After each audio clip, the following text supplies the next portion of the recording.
Once I have my AEC work structure installed on the network, then what I have to do is set up WorkSpaces. To do that, I'm going to go to the location where I unzipped it, find the WorkSpaces folder, and the first thing I'm going to do is delete the local PC stuff because I don't really need that on the network. Then the next thing I'm going to do is go into the organization and find the enterprise templates, and I'm going to copy the AEC template workspace and the template workspace.template file, and I'm going to copy that and I'm going to paste that into my workspaces.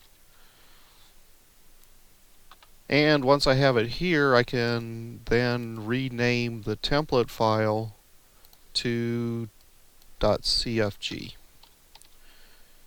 That will set up a workspace, and this is the simplest way to set up the work structure and get it working. If you want to look at it, you would start MicroStation,